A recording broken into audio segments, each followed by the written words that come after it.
so wrong. Oh my god. But yeah, so ZVZ on Antigua Shipyard, starting us off. Mm-hmm. ZVZs are always nail-biting because, you know, even a single Baneling hit can completely change the game into your favor. Right.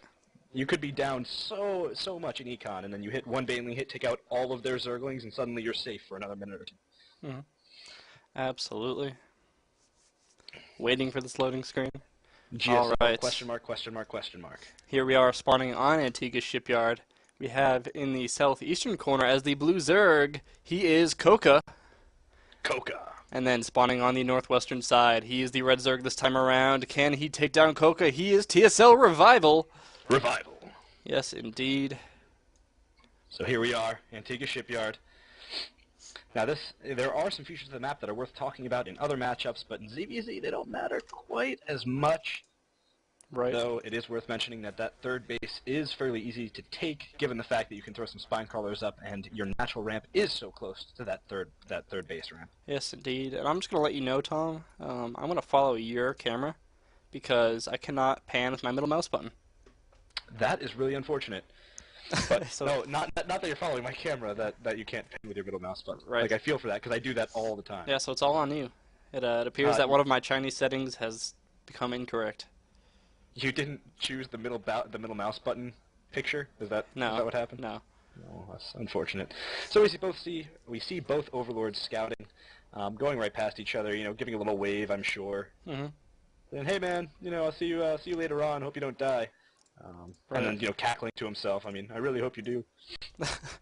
But Yeah, I always found like the ability to use overlords as scouting in early game ZVZ is quite interesting because you can get an overlord right over your opponent's base, and until a queen gets out, you can just sit there, right? So you can just drone and drone and drone and know exactly what your opponent is doing, like down to the drone exactly. So it creates for some really interesting metagame. You know, if you can both see exactly what the other person is doing, you can sit there and drone for a really long time, and neither of you has to be afraid. However, absolutely. we do see that a pool is already about halfway done for CoCa, and Revival has chosen to go for an earlier expansion, so immediately some diversity between these two players' builds. Yeah, I mean, that's amazing to see, because these mirror matchups, you know, they aren't always that in-depth.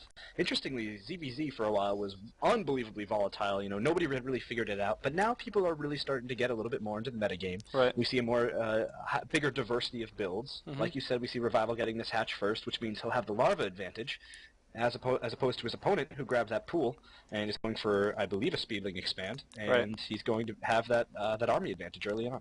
Yeah, so the question is, can CoCa take advantage of that army, that superior army, and deal a blow to Revival's economy? If yes, then the economic advantage that Revival have will be void, and it could be CoCa's game to win. But if he doesn't do that damage, that critical damage that he needs, then Revival's economy will just take off, and CoCa's going to be in some trouble. So immediately, just from that first decision, we see really, really crucial things coming up in this game. Yeah, absolutely. So both players are just going to be droning up for a little bit. We actually see Revival going for 2 queens at a time, grabbing those 2 queens. Yeah, this is my micro body. No, that's fine. I was just saying, the 2 queens. I like the 2 queens. Yeah, I mean, he's going to be able to get those larva injects out very, very quickly, and it means he's going to have creep spread exactly where he wants it, if he'd like to. I mean, creep spread in ZVZ is so interesting, because do I want to spread out because creep is creep is creep? It helps my opponents as well. Right. Or do I want to keep it as little as possible so that it doesn't really benefit either of us? And what I like about the 2 queens decision, Baneling Nest goes down right in front of CoCa. That's an interesting choice. Chooses not to wait at all, although CoCa responds with Baneling Nest as well. But what I was going to say that I like about the 2 queens is that he goes hatch first, then immediately gets 2 queens out, which is going to allow for a lot of larvae and a lot of drones. So he's really supplementing that decision he made in the very beginning of the game. It would make no sense to get double hatch and then delay your queens, because then you're sort of going down 2 different paths at the same time. Right, you need to figure out where your advantage is, and then you need to capitalize on it as much as possible. If you have economic advantage, keep that economic advantage. You don't want to try to spread yourself too thin. And we see a spine crawler going down for Revival, as well as he knows he might have to be a little bit on the defensive, although his Baneling Nest will finish first, as it did just finish up. CoCa's, however, finishing as well. That's right. So both players are going for that Baneling style. I'm very interested in the fact that neither player, or rather CoCa, after seeing Revival's Baneling Nest, didn't decide to get that early Roach that Roach Den, but I mean, Yeah, well, it decided to go for the Ling Bling versus Ling Bling, which works for me because it's quite exciting. yeah, indeed. Maybe Coco's very very confident in his micro against his opponent.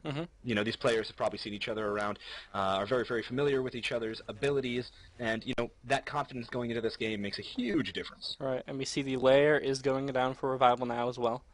And then just started for CoCa. So, Revival, with that stronger economy we've seen over and over, he's just a little bit further ahead on the tech. However, these banelings will connect, and they will trade economically, but not going to accomplish too much. No, that was two banelings for two banelings and two lings, so very nicely. We saw CoCa try to send two lings in, but they were killed by banelings, so he didn't actually see that much more. He didn't get to see if that layer was up and on its way. In fact, it is, and it's actually about to finish up. Yep.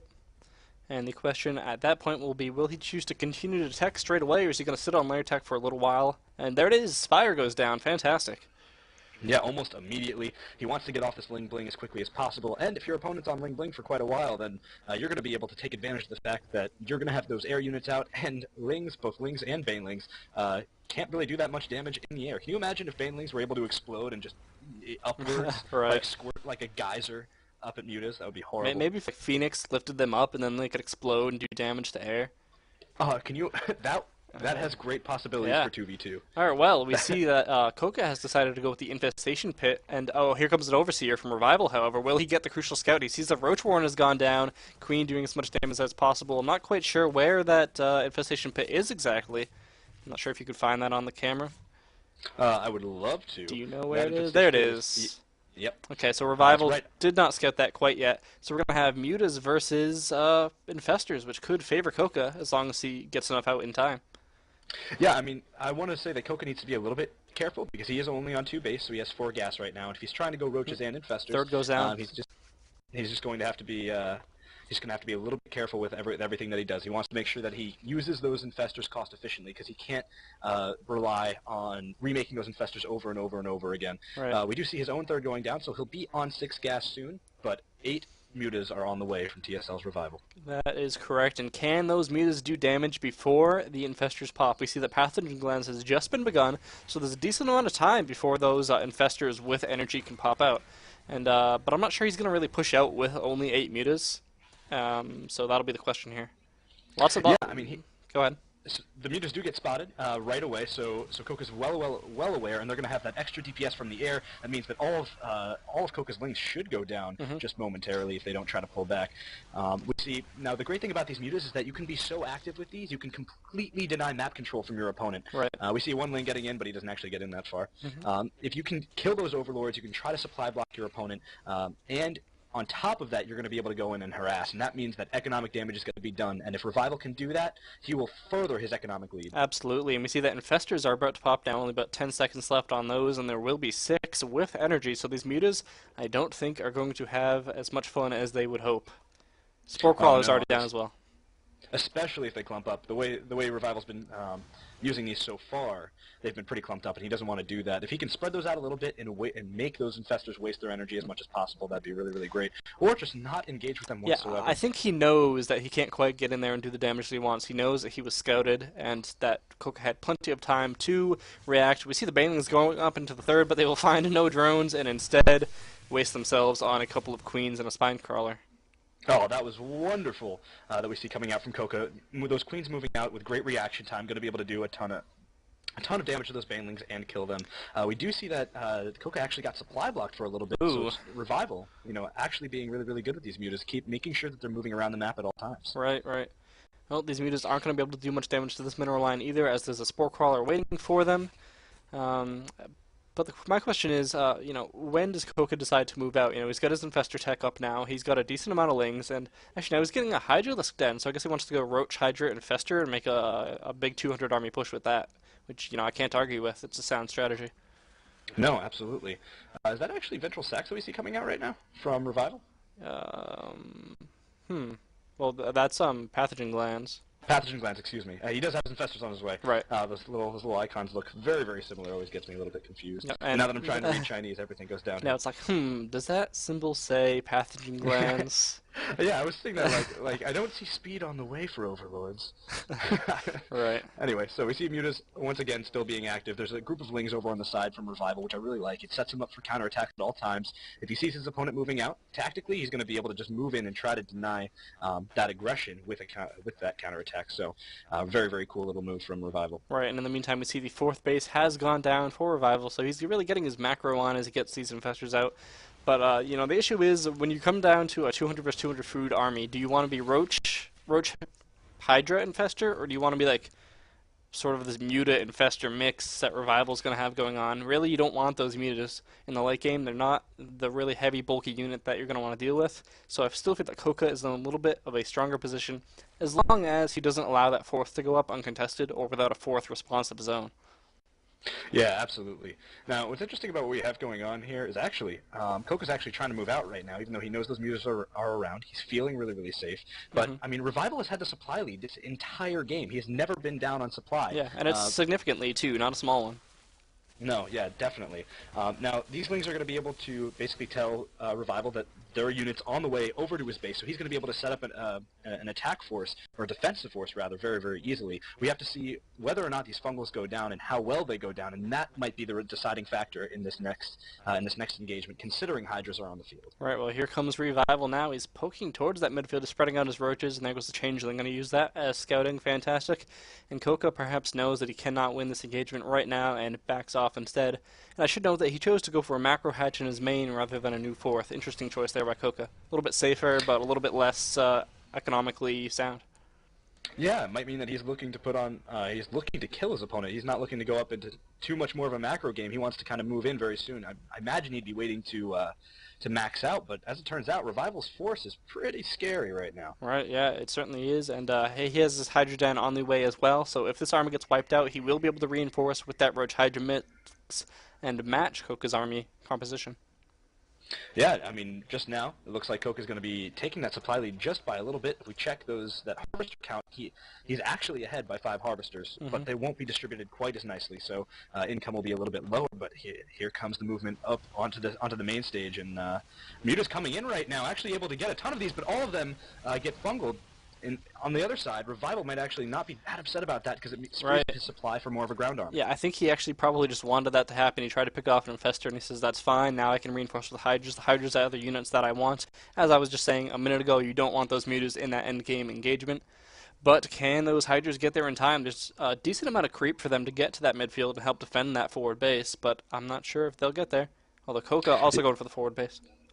Now, it looks like Coca's setting up for a little interesting attack. He might be going from 2 sides, trying to take his opponent off guard. He is grabbing that base, that immediate forward base, which is a pretty risky decision. But right now, Coca moving up the left side of the field, trying to cut off his opponent. And he does get a couple of good fungals going down on a ton of units. All the flaky units get fungled as well. A few of Coca's units moving forward to engage those Hydras, and even more fungals going down. Revival, actually, his army's getting completely destroyed right here. Yeah, but he is reinforcing his 16 Roaches, 7 Hydras on the way, and some decent infested Terrans being thrown out now. A lot of infestors left on both sides. The infestors retreating as they are out of energy, and both sides pull away. Look at the supply count, however, heavily in favor of TSLRevival right now, despite taking heavy losses. CoCa just actually wasn't macroing as well behind this. He wasn't reinforcing nearly as well. I'm not sure he had the same kind of bank that Revival did right off the bat. But I mean, at this point, CoCa's got to be happy that he has quite a few infestors in, but he has to try to delay an engagement. Right. Just because of the fact that those infestors aren't going to have energy for quite a while. He's not going to be able to reinforce with that supply. Yes, but they will both get back to about 200 supply before the next engagement, that's for sure. Burrow on the way and Hive Tech going up for Revival behind this push. So he does have plans after this if this doesn't quite work out, but it might work out indeed. Some fungals going down with what little energy is left. Roach is rushing to the front as well as some Hydras. Decent fungal goes down by Revival. Fungal on the infestors, you don't see that every day. The Roaches are pushing forward. Does CoCa have the macro to stop this push? I don't think he does. Revival coming in now at 200 supply against 133, absolutely demolishing his opponent's army. That base in the middle isn't going to stand for very long because Revival's moving right on through. He's going to be able to get up into this natural, destroy all of the reinforcing units, and I'm not sure CoCa's going to even have a chance. Yeah, I don't think so. I think his macro was not strong enough. Look at the supply counts now. We have 190 supply for TSLRevival versus 100 for CoCa. CoCa needs a miracle to get out of this one now, and I'm not sure it's going to come. And just watch that mini-map, the way little red dots are moving all the way across the field. Revival not scared at all, just moving all the way across from one piece of creep to the other. The natural looks like it's going to fall once all of these army units get cleaned up, and it does. Drones now trying to rush away, but they're not going to be able to do it. Some Hydras attacking from the high ground, but that's just not going to be enough. No, it certainly is not. Just waiting for a GG from CoCa now, I suspect. He's going to give it everything he's got. You know, he's not going to give up. He's a fighter, but, you know, fighter or not. We just saw some really good macro. I mean, macro won that match for Revival. We saw during that first big engagement, if you looked at the production tab, there were, you know, multiple dozens of units being produced by Revival and 0 units being produced by CoCa. He was just too distracted by the micro. There it is, absolutely. GG. TSLRevival was able to take game 1. So absolutely a great match coming out from Revival, showing just how solid of a player that he is. So very impressive.